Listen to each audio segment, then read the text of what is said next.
अभी हम सुब्रा मैम से बात कर रहे थे। उनका पहला नाटक था बेटी बचाओ बेटी पढ़ाओ। अब हम दूसरे नाटक पे मैम ने जो नाटक खुद से लिखा भी है और उसका मंचन भी किया है, वीरांगना लक्ष्मीबाई। वीरांगना रानी लक्ष्मीबाई। हाँ, वीरांगना रानी लक्ष्मीबाई। मैम मैं चाहूँगा कि आप प्लीज़ इसकी कथा वस्तु के बारे में पहले हमें बता दीजिए, उसके बाद हम काशी की बात करें जी। तो रानी लक्ष्मीबाई की पैदाइश थी भदेनी घाट के पास में, 80 के पास भदेनी है, भदेनी में हुई थी। और यहाँ पे उनके जन्म को लेकर दो बातें हैं और मृत्यु को लेकर भी दो डेट कही जाती है। जन्म उनका 19 नवंबर और मृत्यु उनका 17 या 18 जून माना जाता है जी। ठीक है।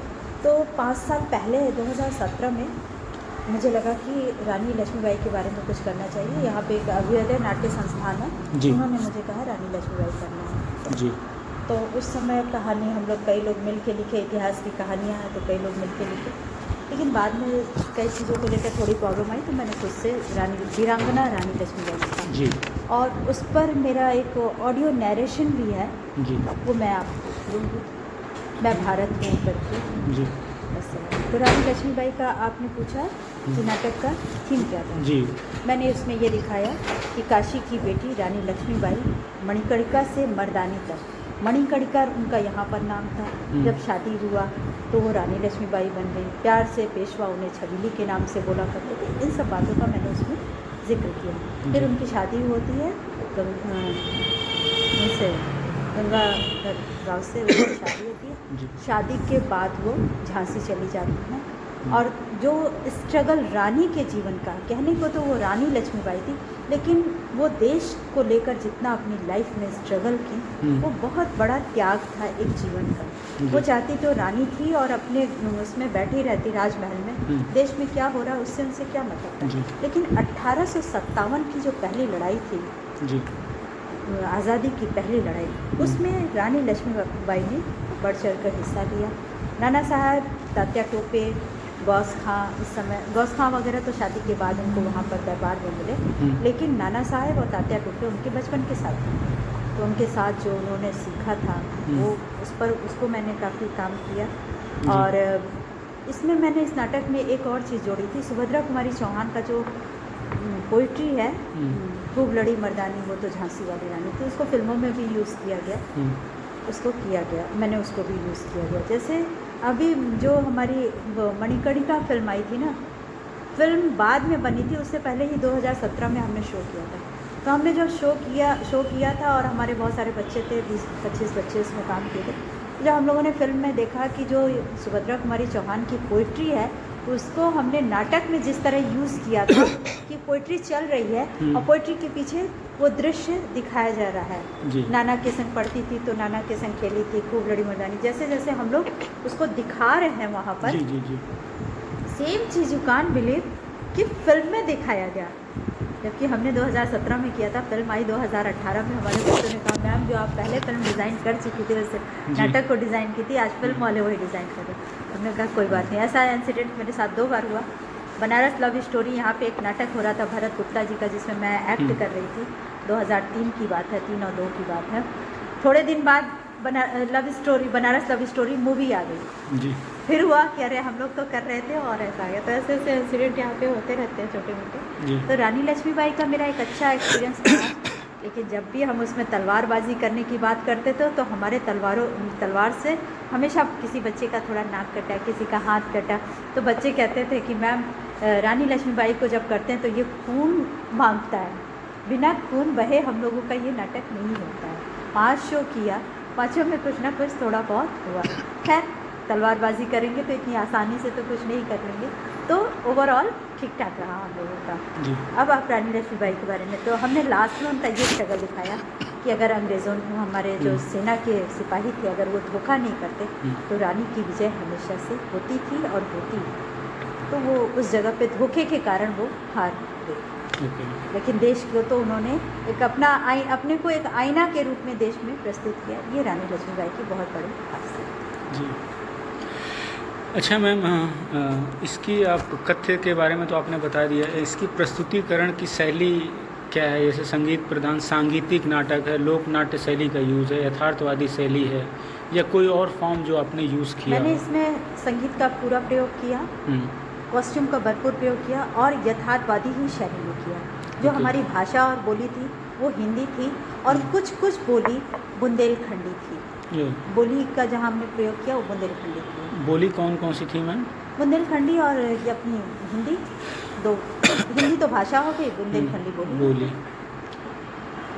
और हाँ मैम, लोक नाट्य के कोई तत्व जो आपने इस्तेमाल किए हो या कोई खूबी जो इस नाटक में दिखाई दे? इसमें बुंदेलखंडी लोक नाट्य के तत्व दिखाई दे, क्योंकि ये बुंदेलखंड के परिवेश से, बनारस के परिवेश में इसमें ज़्यादा कुछ नहीं लिया गया नॉर्मली, लेकिन पूरा इसका जो है मराठी परिवेश में लिया गया। मराठी परिवेश में इसलिए लिया गया क्योंकि जो हमारा कॉस्ट्यूम था तो मराठी कॉस्ट्यूम, टोटल आपको जो फोटोग्राफ्स भी मिलेंगे, वीडियोस भी मिलेंगे, सब पूरा लग रहा है कि हाँ कोई मराठी नाटक खेला जा रहा है। वास्तव में वो मराठी नहीं है, बुंदेलखंड का, लेकिन जो उन लोगों का पहरावा ओढ़ावा था वो सब मराठी था, इसलिए हमने उसको इसी परिवेश में लिया है। अच्छा, मंच परिकल्पना के बारे में आप क्या बोलना चाहेंगे? यहाँ पर मंच पर एक साथ दो जगह का दृश्य दिखाया गया। वो दो दृश्य क्या था, कुछ सीन बिठूर के दिखाई दिए थे, कुछ सीन बिठूर के दिखाई दिए थे और कुछ दृश्य जो थे झांसी के दिखाई दिए थे। अच्छा, बिठूर और झांसी का दृश्य। अब जैसे बिठूर में तलवारबाजी जो हमने पोइट्री इस्तेमाल की थी, नाना के संग पढ़ती थी, नाना के संग खेली थी, ये जितना भी दृश्य है, दुर्ग है, सब ये बिठूर का दिखाया गया। और शादी का दृश्य झांसी में दिखाया, तो थोड़ा सा सेट में 19-20 का फ़र्क करना पड़ा। था तो दोनों राजमहल, बिठूर का राजमहल था और ये झांसी का राजमहल। और प्रॉप्स क्या यूज़ किया था, सामान मटेरियल आपने इसमें? और भी हमने कुछ स्टेज? पहले तो एक सिंहासन यूज़ किया था जी, जो रानी लक्ष्मीबाई का, पेशवा के दरबार का सिंहासन एक था, एक रानी वहाँ का झांसी के राजा का सिंहासन, जी। राजमहल का। सब प्रॉप्स में क्या था कि सभी के हाथ में तलवार थी। तलवार का सीन कई जगह हुआ, एक तो रानी के सीन के साथ हुआ, फिर रानी जब राजा के साथ ब्याह कर आ जाती है झांसी, तो राजा कहते हैं कि मैंने तो सुना है कि आपके अंदर बहुत हुनर है, आपने ये सीखा है। तो रानी बोलती है, ये तात्या और नाना की देन है, मैं तो ब्राह्मण परिवार की बेटी थी, उन्होंने मुझे ये सब सिखाया था। तो कहते हैं कि फिर अपना हुनर दिखाइए। तो रानी सीधे राजा को चैलेंज करती है, शादी के दूसरे दिन मैदान में आइए, और वहाँ पर जो रानी और राजा के बीच की तलवारबाजी है, अमेजिंग तलवारबाजी, वो हमने अपने शो में भी किया। और सिंबॉलिक रूप से कोई यूज़ मैम कुछ? सिंबॉलिक रूप से हमने सेट को ही सिंबॉलिक बनाया कि ज़रूरत पड़ने से वो बिठूर का नज़र आए और ज़रूरत पड़ने से वो झांसी का दृश्य नज़र आए, स्टेज को ही सिंबॉलिक बनाया। चरित्रांकन, कैरेक्टराइजेशन मैम? चरित्र में रानी लक्ष्मीबाई का चरित्र कैसे, मैंने खुद ही किया था।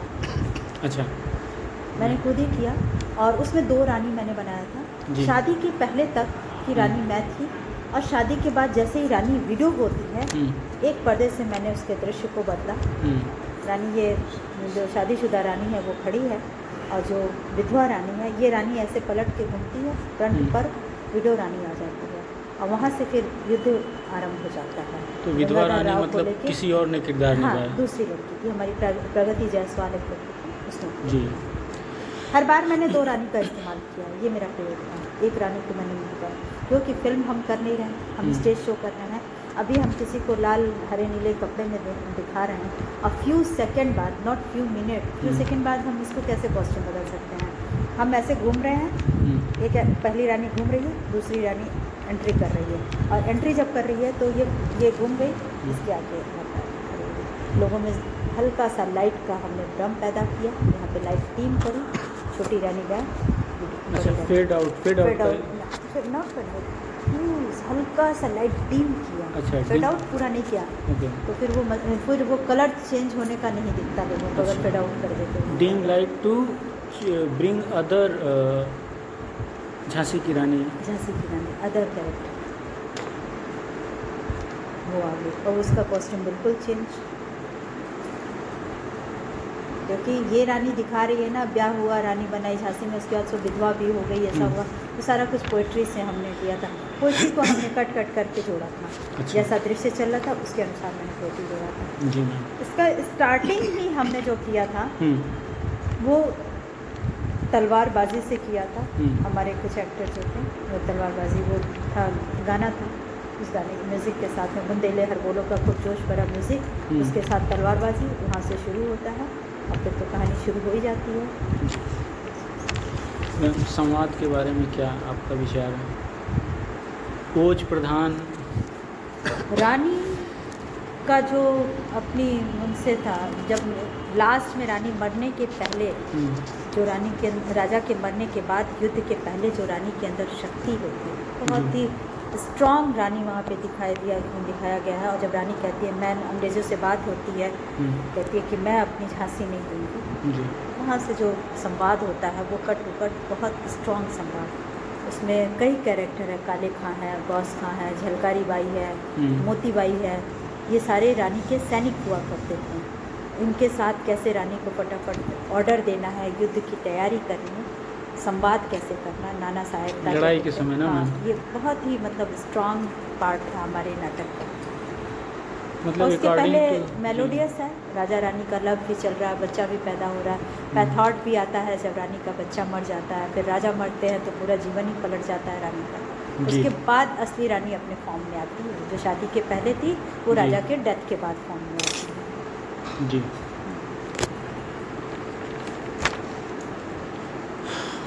और अच्छा मैम, ध्वनि साउंड के बारे में, साउंड का यूज़, इफ़ेक्ट्स हमने यूज़ किया था, साउंड तो नॉर्मल ही था। हम लोगों ने कॉलर माइक वगैरह कहीं नहीं कुछ यूज़ किया था, अपने ही साउंड को दिया था।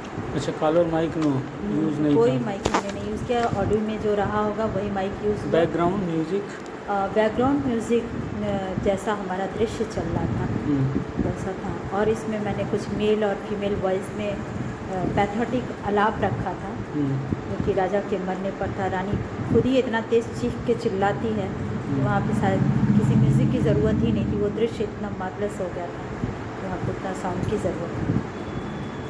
फिर रानी की शादी होती है तो वहाँ पर हमने मेहंदी उंदी के गाने वाने डाले थे। रानी विदा होती हैं तब गाने डाले थे। रानी जब अपनी सेना तैयार कर रही होती है उस समय हमने गाने का प्रयोग किया। पोइट्री भी जो थी सुभद्रा कुमारी चौहान की, वो भी गायकी शैली में ही थी। अच्छा, पोएट्री सुभद्रा कुमारी चौहान। मैम, प्रकाश के बारे में थोड़ा बताइए, प्रकाश का यूज़ कैसा इसके था? लिए हमने लाइट डिज़ाइनर अपना रखा था, अपने स्टूडेंट को ही रखा था।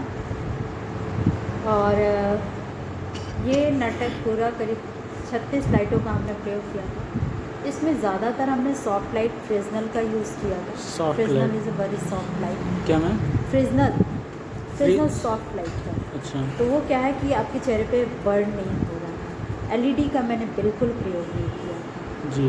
एलईडी जो आजकल चल रही है उसका मैंने बिल्कुल प्रयोग। फ्रिजनल सॉफ्ट लाइट को हेलोजन का हमने बहुत जगह यूज़ किया। हेलोजन क्या कहें, ये कहिए कि not halogen, flood light, par light से हमने सारी फ्लड लाइट बनाई थी। फ्लड लाइट कैसे, मतलब फ्लड लाइट का यूज़ कैसे मैम? जैसे पूरे मंच पर एक तरह का लाइट है, बाढ़ की तरह फैला हुआ। अच्छा, इस तरह से पूरे मंच पर। पूरे मंच पर जब लाइट है, राजमहल का दृश्य है तो राजा पर प्रोफाइल हमने यूज़ किया, जी। स्पॉटलाइट बनाया। अच्छा। मैंने नाटक में 4 स्पॉट बनाया था लाइट को लेकर। अच्छा, 4 स्पॉट। कोई फोकस लाइट, जैसे कोई दुखी है उस पर एकदम सेंटर में उसको ला के, हाँ, स्पॉट लाइट। जी मैम, स्पॉट लाइट का यूज़ किया था आपने। और कोई सीन के लिए भी वही स्पॉट लाइट का? हमने इसमें जो है मूवी किया, स्पॉट मूविंग का भी प्रयोग किया, क्योंकि स्पॉट लाइट में क्या है कि आप एक जगह पे स्पॉट बना देते हो तो सिर्फ उससे नहीं काम चलता। आपका कैरेक्टर जो है कुछ एरिया होता है, उतने एरिया में वो मूव कर रहा है। अगर ये मूविंग नहीं होगा तो फिर पूरा खुल के दृश्य नहीं। जी मैम। इसमें मैंने क्रॉस लाइट का प्रयोग किया, बेबी लाइट का प्रयोग किया। किसका ma'am? Cross light. Cross light, थोड़ा सा इसको क्रॉस, एक्सप्लेन। हाँ, क्रॉस बिल्कुल एक्सप्लेन करूँगी। एक्टर अगर हमारा सेकंड विंग स्टेप से निकलता है सेकंड विंग्स थे। विंग्स 3-4 होते हैं ना, जैसा आपका ओके। स्टेज का डेप्थ है उसके अनुसार आपके फ्लैट्स होते हैं, विंग्स होते हैं, ठीक है। तो फर्स्ट विंग्स से क्या होता है कि ये जो बैल्कनी से क्रॉस लाइट आ रही है दोनों जी। तरफ से, तो यहाँ से आने वाले एक्टर को बीच में सेंटर पे, चाहे लास्ट सेंटर या फर्स्ट लेफ्ट एंड राइट में लाइट तो मिल जाती है। ठीक है। लेकिन जब हमारा एक्टर यहाँ सेंटर में इस स्टेज के बीचों बीच काम कर रहा होता है तो ये क्रॉस लाइट कम पड़ जाती है, तब हम उसको विंग्स से क्रॉस लाइट देते हैं, ओके। जिससे कि उसके फेस का फुल प्रोफाइल हमें नज़र आए, ओके। उसकी बॉडी पूरी नज़र आए, क्या है कैसे मेकअप वगैरह सारी चीज़ क्लियर विंग्स है, क्योंकि वो नज़दीक से उसको ले रहा है ना, मतलब चेहरा मेकअप सारा क्लियर सब करने कुछ के लिए। क्लियर करने के लिए हम विंग्स से भी लाइट का प्रयोग करते हैं। ओके। कई बार होता है एक्टर, इसमें भी हम लोगों ने किया, राजा के सिंहासन के पीछे से हमने लाइट दिया, जी। जिससे कि सिंहासन पूरा उभर कर रहा है, जी। एकदम डेप्थ में हमने पीछे बीच में रखा था सिंहासन, जी। तो सिंहासन पे अंधेरा पड़ रहा है, तो लास्ट विंग से भी दे रहे हैं और पीछे से भी लाइट दे रहे हैं, फुट लाइट दे रहे हैं, तो उसका पूरा सीन जी सर। जी ma'am. Last wings and front से फुट लाइट। Foot light. हाँ मैम। और हाँ, बस इतना ही। विंग्स उधर वो में मंच में जो है, फुट लाइट को थोड़ा सा क्लेरिफाई थोड़ा करिए। फुट लाइट हमेशा जो है मंच पर रखा होता है ओके। नीचे। वो आपकी पूरी पर्सनालिटी को दिखाने के लिए। जी मैम। अच्छा मैम, अब इसकी इंटरप्रिटेशन आप कैसे करोगे, इसकी व्याख्या पूरी?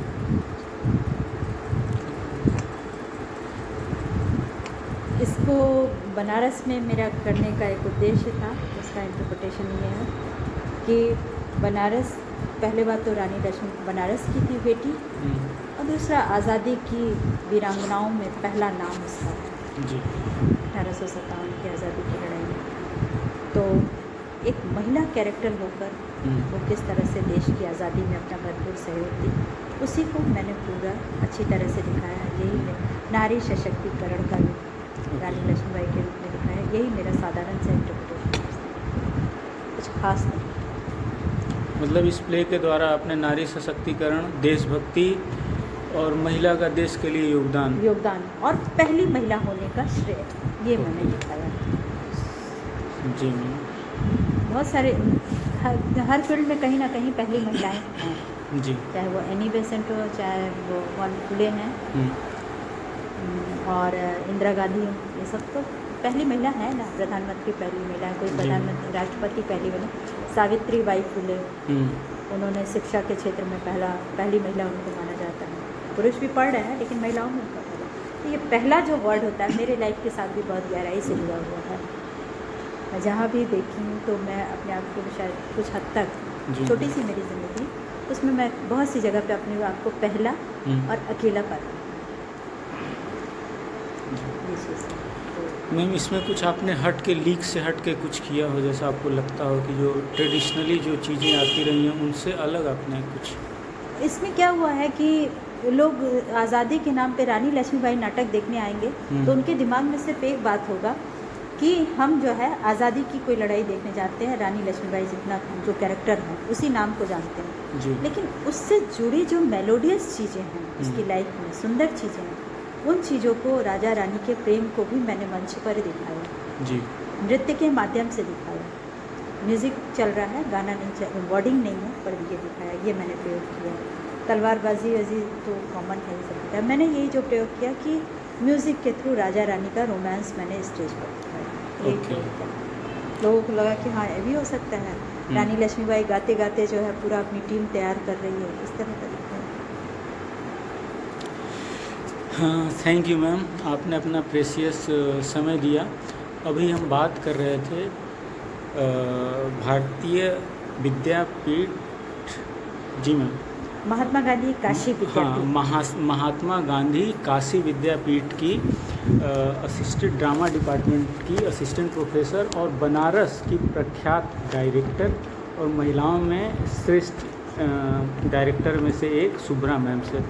थैंक यू मैम, बहुत बहुत आभार। और मेरे इस पीएचडी में और दिल्ली यूनिवर्सिटी के लोगों के संज्ञान में लाने के लिए बनारस की स्थिति, बनारस में महिलाओं की स्थिति और बनारस में ड्रामा की स्थिति को लाने के लिए आपका बहुत बहुत आभार, और इतना ढेर सारा ज्ञान देने के लिए भी ढेर सारा आभार। Thank you ma'am. जिस जगह पे मैं बैठी हूँ जी मैम। वहाँ से जो मेरे पास है मैं चाहती हूँ सब तक जाए। जी मैम। मैं अपने साथ अपना कुछ नहीं लेकर जाना चाहती, जो दे जाऊँगी वही रह जाएगा, जी और मैम। लेके तो जाना ही है, खाली हाथ आए हैं खाली हाथ ही जाना। तो मैं ज्ञान बांटने के लिए बैठी जी और मैम। मैं पूरी ज़िंदगी पढ़ना और पढ़ाना चाहती हूँ, ये मेरे जीवन का उद्देश्य है। Thank you ma'am, thank you. Ji.